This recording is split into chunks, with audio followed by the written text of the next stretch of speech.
Hello, and welcome to the Clinical Canvas, stories from seasoned doctors. This is a podcast series where we share our physician experiences in healthcare. I'm Dr. Sima Pendharkar, an internal medicine doctor. And I'm Dr. Jenny Castillo, an emergency medicine physician. And the opinions that we share here today are limited to our own opinions. They do not reflect the opinions of our employers or any other organizations or institutions. So, welcome. Today, we're going to be talking about wellness or well-being within our journeys, both from an internal medicine perspective and an emergency medicine perspective. First of all, let's kind of define what wellness is, well-being is. How would you define it for yourself?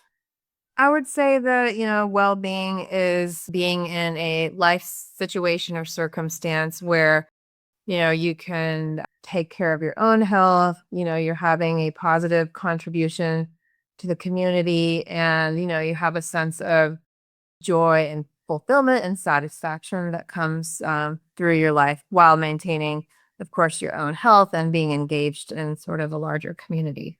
Yeah, that sounds like pretty much what I think of it is as well. Being, as previous episode, I described myself as being the director of wellness for our emergency department. I really did a lot of deep dive into kind of like the research of well-being. I was doing a lot of projects around well-being and within the department and also externally. And so there was, like this trajectory of well-being within emergency medicine and medicine in general, I guess, where it was, first starting about talking about individual wellness, like being more resilient, doing more meditation, bringing your stress down. And then it kind of transitioned to where well-being meant more of a systemic issue, like for institutions, creating a work environment that was actually supportive and helpful and making changes systemically so that it would be not have a negative impact on people's wellness. I think that's continued definitely because I think our institutions, healthcare institutions, need to have a lot of changes in order to help with the well-being of the providers. But I also think that there's a combination, so there is part of us, that we have to take care of. Right. That I think as physicians, we are not so great at doing. Partly because, like you had mentioned in a previous episode, the residency was what, Duke Marines? Yeah. That's very, very instrumental in setting your brain up to what you are expected to do, right? That is not a subtle hint. Yeah. So I think, we also have to take ownership of our own well-being as well as systemically making changes within healthcare in order to make the whole environment a better place to work in. Absolutely. Yeah, I think for me personally, when I was 15, my first cousin died by suicide. He was actually a pediatrics resident in India. And obviously I was, devastated and upset by that, but I didn't really realize sort of the deep connection that would have to my own sort of life story. But then when I did my residency, actually, one of my close colleagues, he was also a pediatrics resident. He died by suicide. And I think that was sort of when I was able to make that connection, that like, hey, some of these atmospheres are extremely toxic. And like you said, we have to sort of put this in our own hands in the sense that as an individual physician, absolutely your colleagues hopefully are going to be looking out for you, helping you. But at the end of the day, you have to be the one that goes home and you feel comfortable, you feel good, you feel settled and that sort of thing. And, I think that was a wake up call for me in residency that really kind of got my attention. And then after that, I went on to, I would say, equally toxic work environments where, for example, I would watch my other colleagues come into the office and break down and cry because they were so stressed. And so I started just kind of wondering and thinking about things a little more. And then when I went on to other positions where other colleagues also died by suicide, one of my friends, Dr. Techni Leung, and I came together and we actually decided to do a scoping review.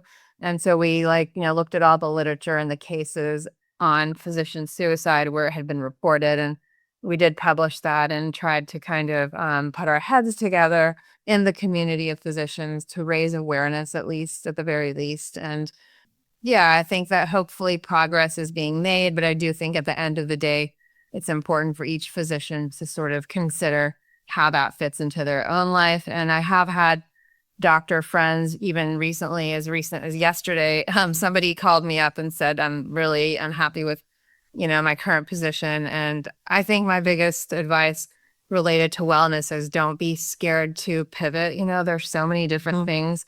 And I think a lot of these situations where people harm themselves are connected with feelings of hopelessness, and I think that that's the bottom line, is that you should never feel hopeless, and if you do feel hopeless, that's probably when you know that you need to get some professional help, because I think everyone has a lot of options. I've even considered at times maybe I should pivot and become a full-time dog walker.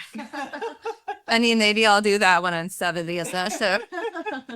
I know, I understand that. Just like you said that you had sort of fantasized about being like part of the cleaning staff. Right. No, I definitely agree with that. Agree with what you're saying. I think it's very important to figure out what works for you. And what I found in being when we took the ideas of emergency medicine well-being that I was creating within our department and tried to expand it throughout the rest of the institution, it was very different for like a surgeon. What would be well-being for a surgeon? Right. What would be well-being for an OBGYN, radiology? It's because they have different stressors, different day-to-day activities, like saying, like a family medicine physician who's in private practice and seeing, 40, 50 patients a day, right? Is a very different stress than, say, standing at an operating table for 10 hours focusing on, a heart or something, right? So it affects their body different, affects their mind different. And so it has to be very personal, but it can also be very like especially dependent. Right. As to what would be a good well-being. There's no one thing that fits for everybody. Right. And I think one of the other things I did early on in my career when I was in some of these institutions where I felt like, they were overworking people, was I would join committees and then I'd try to do sort of different quality improvement, patient safety projects that sort of like you mentioned earlier, that's kind of like you're taking on more and more work. So that may not always be the best solution. But the other thing that sort of came to my mind as we were talking was, I think that sometimes if you define your entire existence by one thing, then that can also get people in tricky situations. Because for me personally, I think that at any point in my life, I want to feel comfortable and I want to feel like I can walk away from something, because that alleviates that sensation of desperation. You never want to be putting yourself in a situation where you feel so dependent or desperate to be attached to a certain title, or, oh gosh, I have to be an associate professor. There's a lot of other things out there that would probably bring just as much joy. So I think that training your mind to have that type of.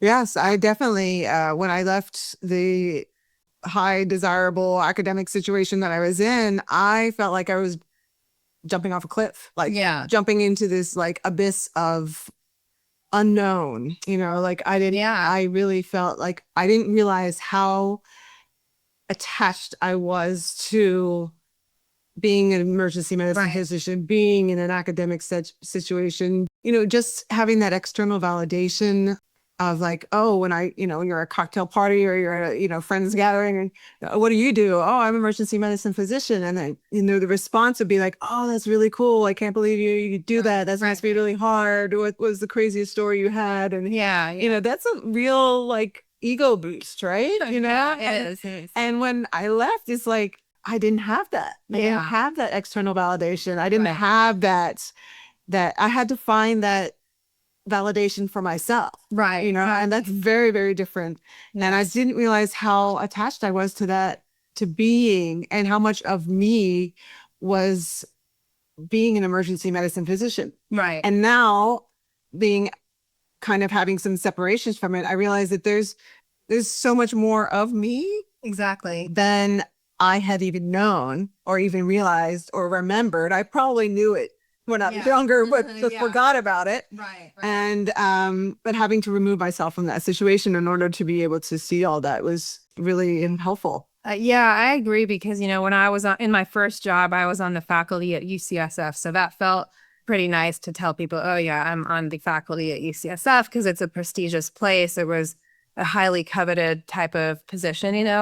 And so when I quit and then just moved to the other side of the country without a job, it was kind of like jumping off of a cliff. But for me, it was very exhilarating and liberating, because I was in a position that was difficult. I wasn't happy either. And so for me to just walk away from that and wash my hands of that, it felt good. It felt liberating. It was my choice. And I remember, getting some criticism from my dad who felt like I should be in the same job for 40 years. And that was the marker of success. And again, I have the type of personality where I could say that I don't do things to impress people, which is good. And so I sort of didn't care. I'm sorry if my dad hears that. But that wasn't my standard. And so I was lucky for that because, like I said, that is my viewpoint in life, is that I don't mind walking away from something at any given time if it's not serving me, like if I'm not going to be happy. Of course, I do try to, be conscientious of other people's feelings. It's not like I'm going to quit on the spot or something like that. But, within limits, I do think that it's better to acknowledge your true feelings, because it'll lead you to the right pathway, I think. Yes, that's a lesson that I'm learning now because I was very much not that way. And I was like, okay, well, I have to do this, this, and this because I know that's what expected of me. And that's what, Right. as opposed to, hey, is this something that I really actually want to do? Or is this something that I really feels good to me in my body? Right.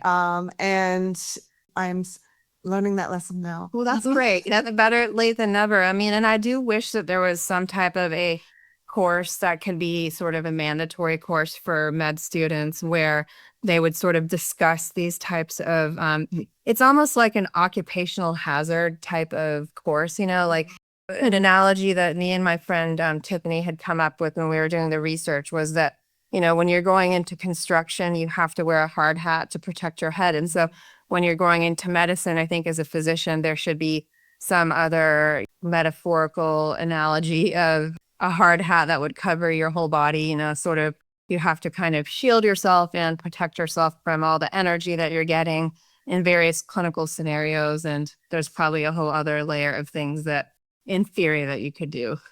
Yes. I mean, I actually, when I left, I realized I had built a suit of armor that over the 20 some years that I was doing emergency medicine that I created, piece by piece, certain cases that I could never forget and were still ingrained, Right. I really believe trauma is becomes part of your body and you're carrying it. And that suit of armor became so heavy. That was the thing. I didn't know how to take those pieces off at other times. Right. I just was carrying it 24 hours a day, 7 days a week, 365 days a year, and it just became too heavy. And now, again, having some space, I am slowly taking those pieces off. Right. And realizing that the armor wasn't just kind of protecting myself against the intensity and the trauma that I was seeing and experiencing. It was also not allowing me to be able to be myself. It was hard for me to actually share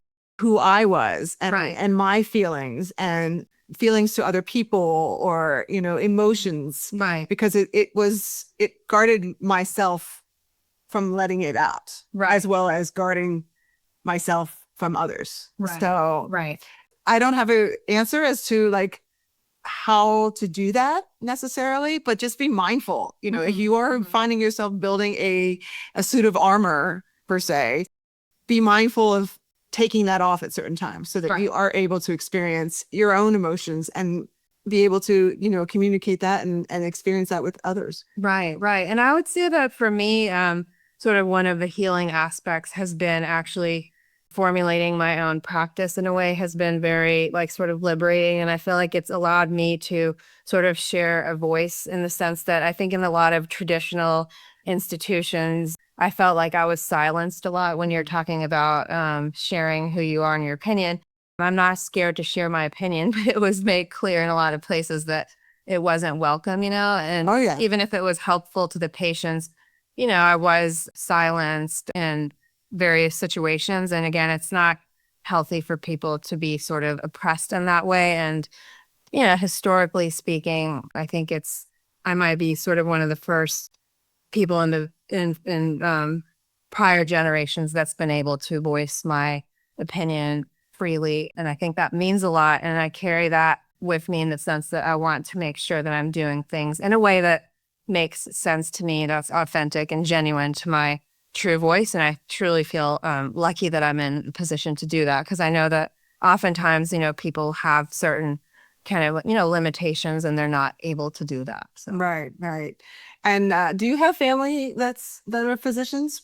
Or were you the first of your family? I know that for generations, for example, on my mom's side, the men had been physicians and the women hadn't, so I think I'm definitely the first female physician on either side of my family. And I remember telling my grandmother on my mom's side, and she sort of questioned me and said, is that something you can really do? And I was offended at the time because I thought it was like a personal attack, but it was more of like a sign of generational trauma and oppression, I think, that women had faced. Mm. And so, does your grandmother, she's no longer here. Did she know that you became a doctor? No, she never did, but I'm sure she would be happy about it. Yeah. And surprised. Surprised in what sense? I think just in the sense that, in India back in those days and probably traditional hierarchies, I don't think women were going out there doing what they wanted to because they had certain roles to play and that sort of thing. So you're taking the step not just of becoming a doctor, but also being like, well, I have a voice, I have an opinion, I have a way that I want to actually live my life, and actually creating that.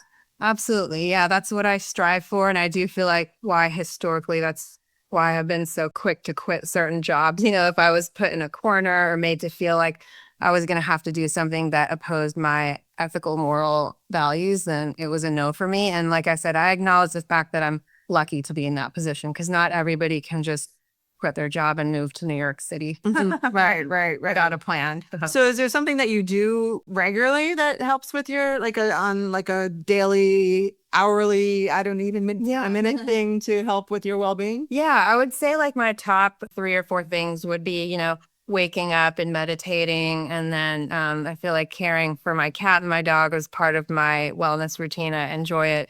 Being outside, being active physically. I try to do those things every day if I can. And yeah. How about you? What do you do for your wellness? Well, first of all, I have a question though. When did you start meditating? I'd say I'm doing it consistently now for a couple of years. It's something I've always sort of wanted to do. And I'd say that I was going to incorporate it, but I really do feel like I had a point where I was like, I've got to do this. And so, yeah. And how does it make you feel? Why is it something that you do regularly? I do think that, again, I have a little bit of a type A personality where I always have a list of 20 things to do. And so it helps sort of calm down my nervous system a little bit and gives you just that. It's kind of like turning your computer off, like turning your brain off, and you can just feel the difference, even if you just do it for 2 or 3 minutes. And I'm lucky I live right near the water. Sometimes I'll just go stare at the water outside, and that's very meditative too. Absolutely. So how do you feel if you don't do it? What do you notice? Yeah, I mean, if I don't do it, then it's like I automatically go into my mode of just throwing down the to-do list, and just kind of your mind just kind of goes and goes. Goes and goes, yes. Yeah. Because I asked because I've also, well, like I said, I learned Qigong, and there's definitely a meditative part on that. And so I try to do that regularly as well. And I notice, as being an emergency medicine physician, I am not one to sit quietly and and quiet the mind. But I think I realize because it's almost like a elite athletes, in the sense that you have to work at such a high level physically and mentally. Right. You need to have that offset. You need it. So elite athletes, when they perform in a game or the World Cup or, something like that, they're working at their 100 and 150%, right? Absolutely. But they also take time to rest. When they're not working, when they're not playing, when they're not, performing, they're resting, like Yes. really, really resting, Yes. resting their bodies, resting their minds. Mhm. And that's the same thing I think we have to do as physicians, like when Absolutely. you are on, you are totally on. Yeah. But when you're off, that's when you need to really, really rest. And I'm not good at that. Yeah. And meditation, even though it is hard sometimes for me just to sit still and Yeah. quiet, Uh-huh. it offsets that. Like Right. he says, it quiets the brain. Even just staring at something, like you said, even just staring at a tree for, a minute, Right. just quiets everything Right. and kind of resets you. Right.